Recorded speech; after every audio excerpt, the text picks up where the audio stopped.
परीक्षेची तयारी मार्कांची भरारी या ऑफरिंग विषयी अधिक माहिती आपण जाणून घेऊया.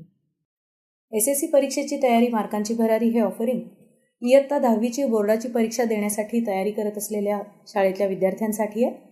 इतकंच नव्हे तर 9वी मधून 10वीसाठी जाणाऱ्या विद्यार्थ्यांसाठी सुद्धा या ऑफरिंगचा खूप उपयोग होऊ शकेल.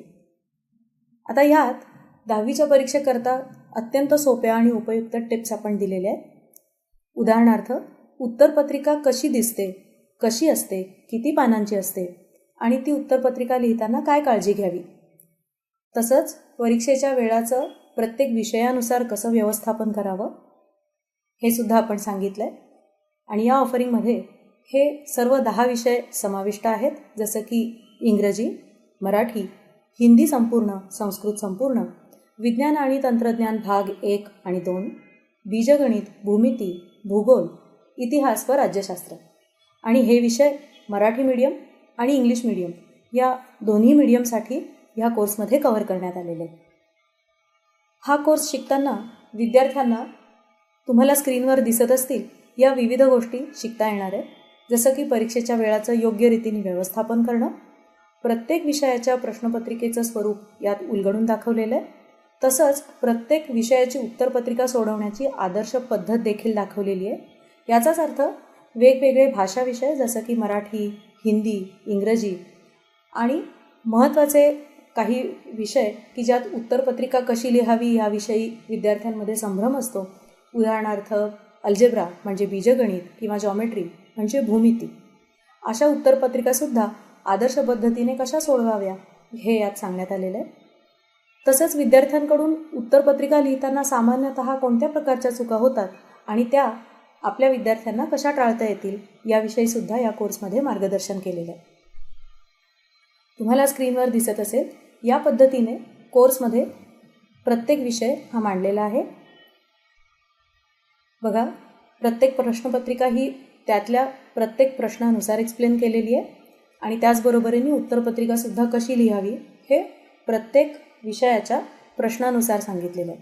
प्रश्नपत्रिका सोडवताना तुम्ही ती तुमच्या सोयीनुसार कोणत्याही क्रमाने सोडवू शकताच आणि त्याची उत्तरं बरोबर असतील तर त्याचे मार्क्ससुद्धा तुम्हाला मिळतील. पण लक्षात घ्या, पेपर तपासणाऱ्या व्यक्तीच्या मानसिकतेचा जर विचार केलात तर जेव्हा प्रश्नपत्रिकेतील प्रश्नांप्रमाणे उत्तरपत्रिकेतील उत्तरांचा क्रम असेल तर तो पेपर तपासायला सोपं जातं. तुम्ही सुद्धा अशाच क्रमाने पेपर सोडवलात तर पेपर वेळेत आणि योग्य पद्धतीने तपासून होईल. यातच तुम्ही उपप्रश्नसुद्धा याच क्रमाने सोडवलेत तर अतिशय उत्तम. आता समजा निबंधाचा प्रश्न तुम्हाला थोडा उशिरा सोडवायचा असेल आणि अशावेळी निबंधाचा प्रश्न जर आधी येत असेल तर त्यासाठी एक ठराविक जागा सोडून आपला पुढचा प्रश्न सोडवणं योग्य ठरेल. मग आता ही जागा सोडायची कशी? आता बघा, साधारणपणे प्रत्येक प्रश्न त्याच्या स्वरूपानुसार आणि त्याला मिळणाऱ्या मार्कांनुसार त्या उत्तरासाठी किती शब्द लिहावं हे अपेक्षित असतं. जसं की निबंध हा साधारण 250 ते 300 शब्दांमध्ये लिहिला जातो. मग समजा आपल्याला 250 शब्दांची जागा सोडायची आहे. त्यासाठी एका ओळीमध्ये तुम्ही साधारण किती शब्द लिहिता हे मोजून घ्या. आणि अर्थात हे मोजताना सगळ्यात आधी सराव उत्तरपत्रिकेत मार्जिन आखून तुम्ही 4 ओळी लिहा आणि मग त्या मोजून घ्या. आता ह्या आकाराच्या अक्षरांमुळे 7 शब्द एकाच ओळीत बसत आहेत.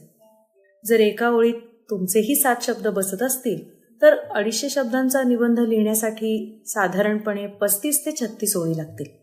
आता एवढ्या ओळी सोडून मग तुम्ही पुढील प्रश्न लगेच सोडवू शकता.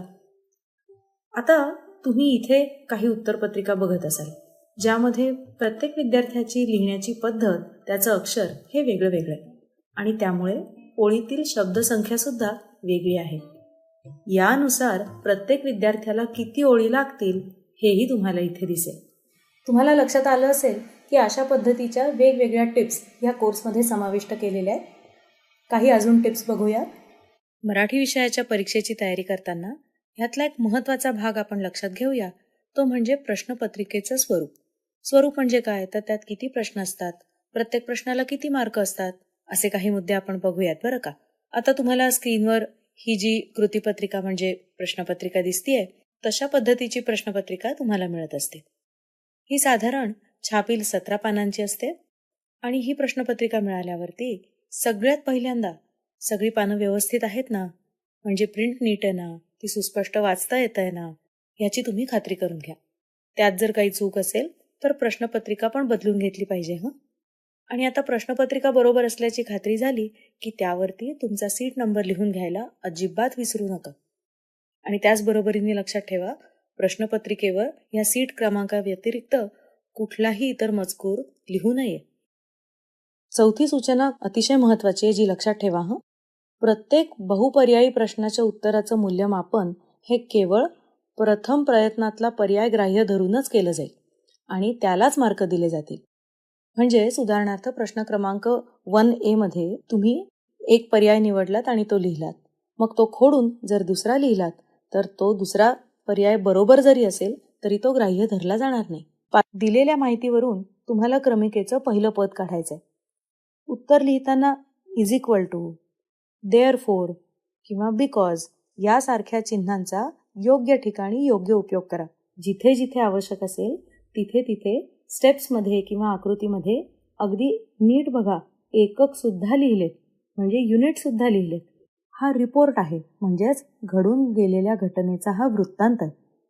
म्हणूनच ह्या विद्यार्थ्याने बघा, हा रिपोर्ट लिहिताना सगळीकडे भूतकाळाचा वापर केला.